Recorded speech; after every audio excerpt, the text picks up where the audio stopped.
how do you find yourself on a team of non-super, non-heroes having to fight a near-omnipotent force of destruction? Well, it's a long story that I'm going to shorten for you right now so you don't have to watch over 30 movies and series to understand how someone gets from defending their skinny dork friend from bullies in World War II to nearly 100 years later fighting the Void. We're talking Thunderbolts, how this ragtag team of rejects and anti-villains find themselves together fighting one of the most difficult villains Marvel's ever produced. We'll be looking at their full MCU journeys, without alternate what-if counterpoints, of course, up until where you last saw every single member. We'll be figuring out what their situations are, and maybe, just maybe, we'll see what magic happens in that simple little asterisk.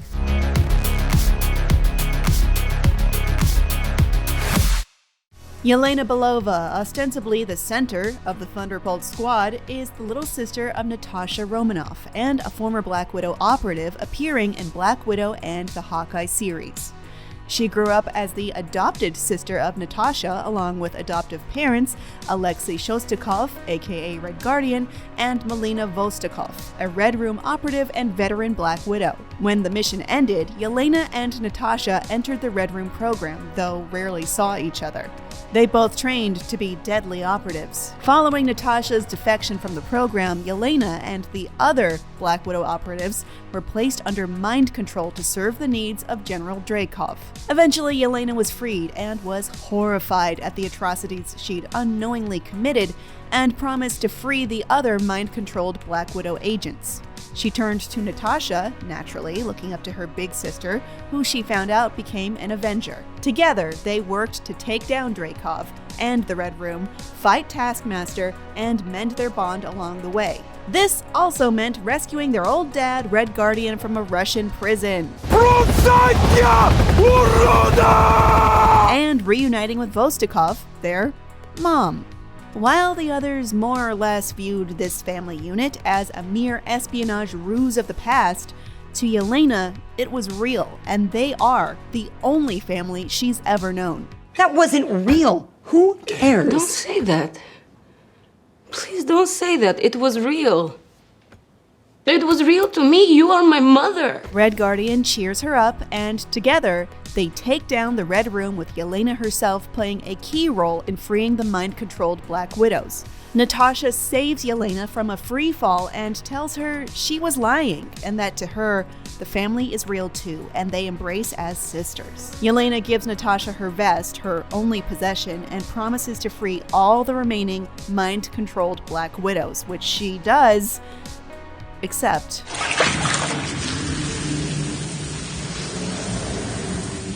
she's snapped out of existence by Thanos in the middle of a mission. Once she realizes what happened, Yelena goes to find her sister, but only finds her grave.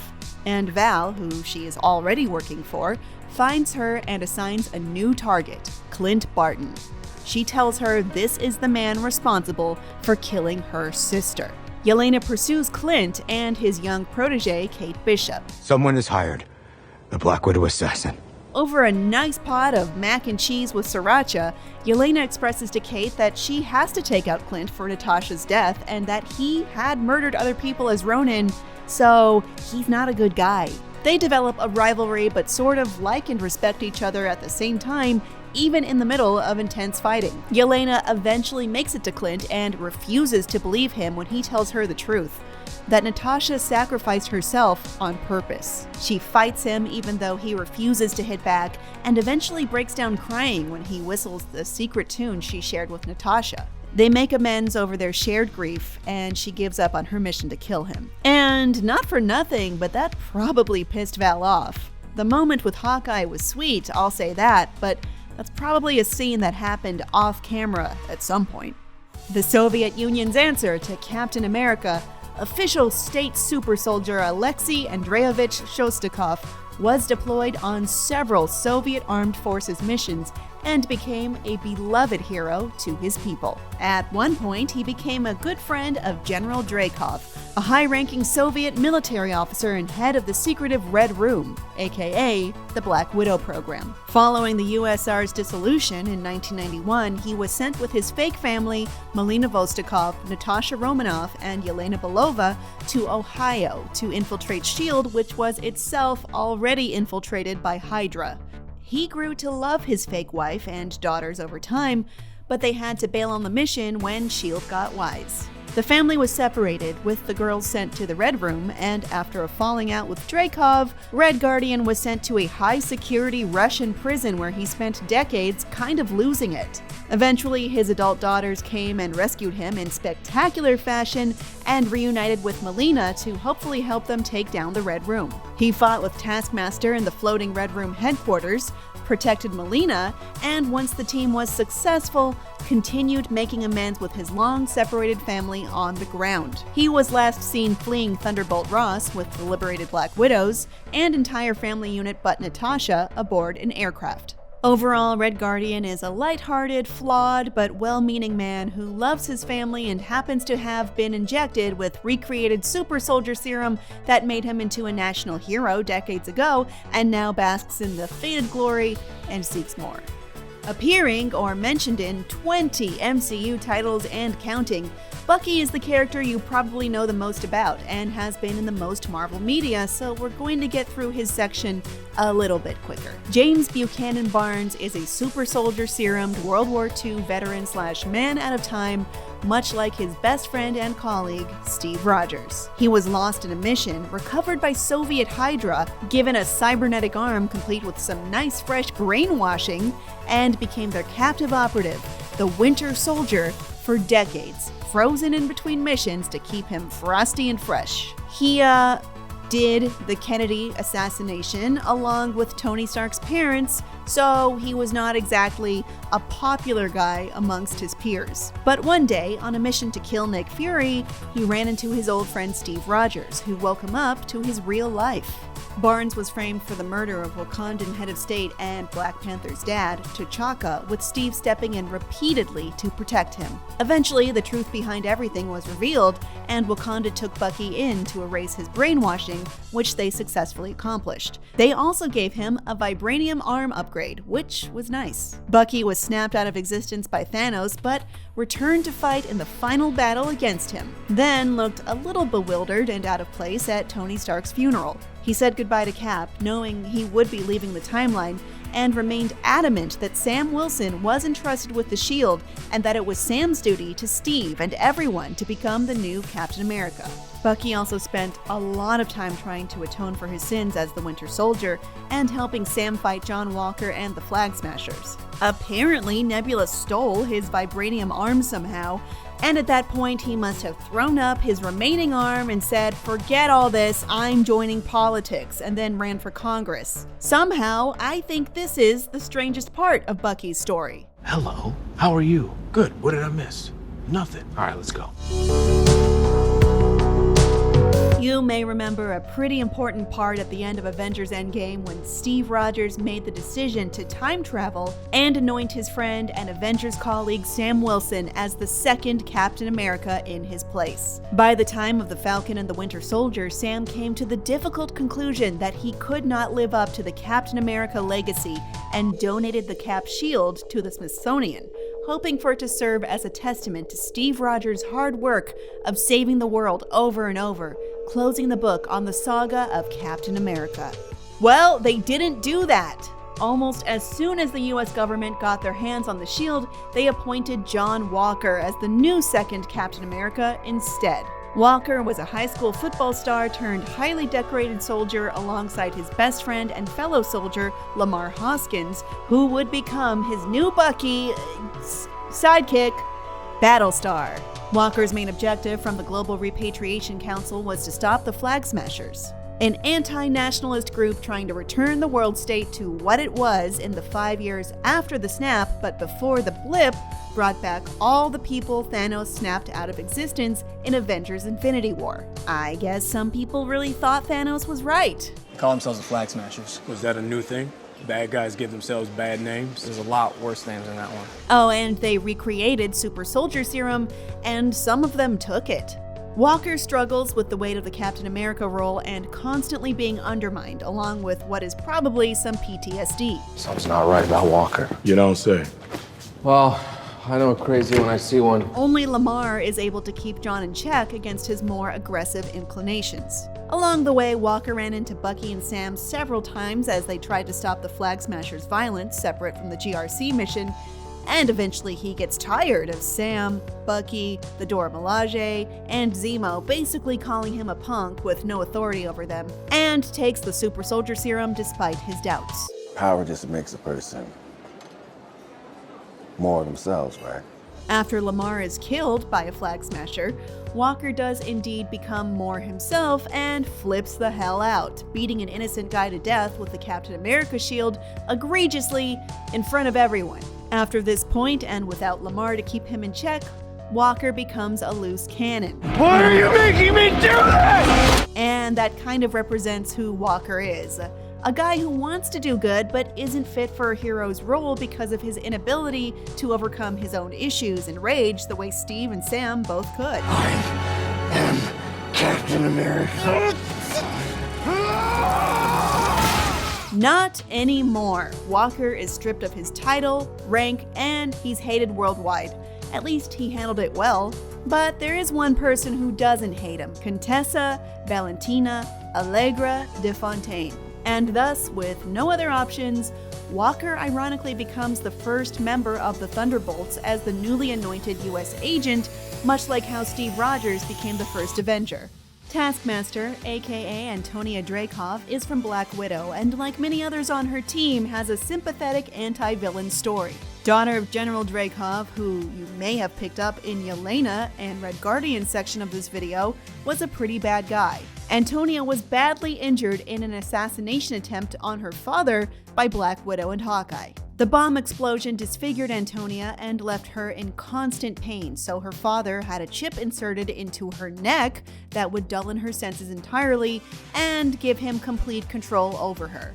You gotta be careful with those secret Black Ops military helicopter parents. He also gave her a tech mask and a suit to cover her scarring, which disgusted him because, again, Father of the Year over here. With her suit's HUD and the chip giving her photographic reflexes that allowed her to copy the Avengers' fighting moves to a T, she became Taskmaster, Master Assassin, and the head of the Red Room, who was actually being controlled tightly by her dad, the real head.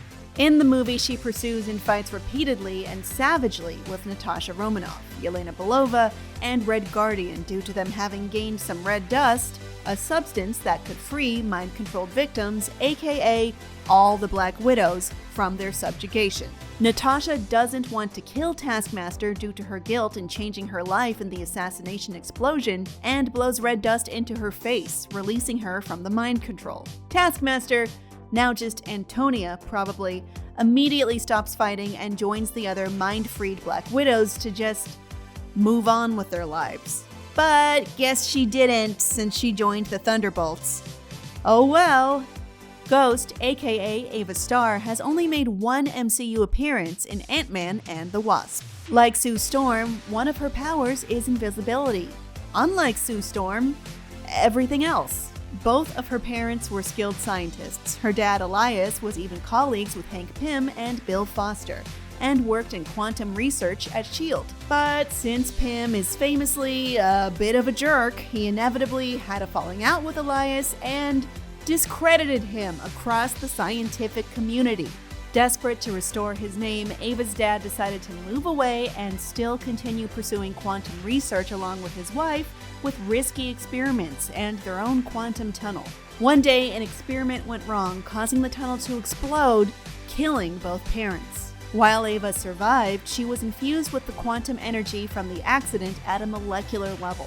From that point on, her molecular instability caused her to be intangible and in a near constant state of pain. Taking pity on her, Bill Foster took her under his wing and encouraged her to work on her powers, and even made her a quantum chamber to help her stabilize and rest. Others at S.H.I.E.L.D. were not so kind to Star and wanted to harness her phasing powers for their own use, developing a containment suit to help her control her tangibility while sending her on stealth missions under the codename Ghost. They promised to find a cure, but she later realized they were doing no such thing. Embittered, she returned to Foster after S.H.I.E.L.D. collapsed thanks to Hydra, but her condition only worsened and caused her more pain.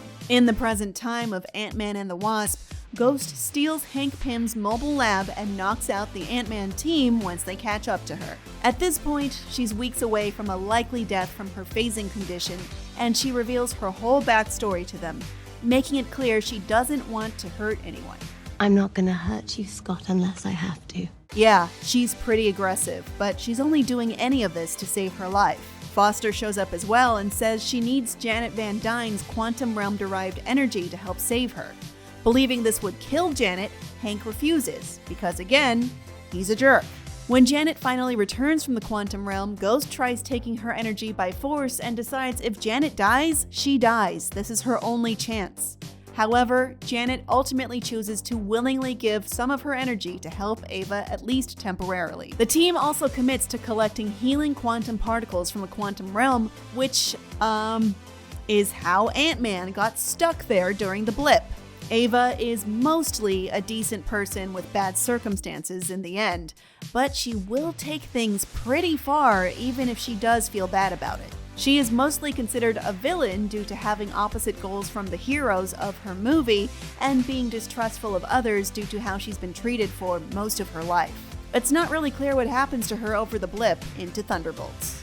Val, or Contessa Valentina Allegra de Fontaine, it's not really clear which one she wants to be called, I know it's hard, but I don't like to repeat myself, so you can just call me Val. is both an actual countess and the director of the CIA, working to recruit powerful individuals. She also doesn't seem to be particularly scrupulous or polite. Pre-blip, Val married and divorced CIA agent Everett Ross, and sometime after Captain America Civil War, purchased Avengers Tower from Tony Stark when they moved to Avengers Compound. After the blip, Val's mission was seeking out special individuals to recruit for a mysterious purpose, and was seen personally inviting Yolena Bova and John Walker to her cause. She told John Walker pointedly that she didn't blame him for smashing a guy to death with a Captain America shield, and she would have done it herself, but who knows if it was the truth or not. You did the right thing. She gave Walker his new uniform and name, U.S. Agent. Val also gave Walker's wife a blank business card when she asked who she was, which either speaks to the secretiveness of the project or just that Val is a weirdo. Both are plausible and likely. Later that same year, she approached Yelena, who was already working for her, and on her vacation, denied her a raise and told her Clint Barton was responsible for Natasha's death, even though he in fact wasn't, setting Yelena on a course to try and kill Hawkeye. Val is not a friend of Wakanda. During the events of Black Panther Wakanda Forever, she found and bugged Shuri's Kimoyo beads at the scene of a confrontation, making it so she could track whomever had them. A big point of this movie is access to vibranium. Who has it? Wakanda. And who wants it? All other nations, including the US, who Val works for. She knew full well Ross was in contact with Wakanda and counted on him to lie to her so that she could get the intel. Ross defended his decision, saying her ideas to attack Wakanda in any way were wrong, asking hypothetically what the US would do if they were the only ones who could access vibranium. Val states this is actually her dream and has Ross arrested for treason. Val is overall a mysterious, very connected, and powerful figure who is extremely manipulative and not altruistic, like, say, a Nick Fury. She is hilarious, but she's also pretty untrustworthy, and a strategist who is difficult to predict. And there you have it, your Thunderbolts. 3 super soldier serum carriers, someone with a tangibility problem, a burn victim powered by a microchip, and 1 actual person with 0 body modifications besides an involuntary hysterectomy, led by the least trustworthy jerk you've ever met. Just don't call them the Suicide Squad. It's gonna be so great. Thanks for watching this far. I'm Kim Horcher, and remember to like and subscribe to IGN on whatever platform you're watching this on now if you haven't already. And for more Thunderbolts coverage, check out our explanation of who the Sentry really is and why he's an enormous problem.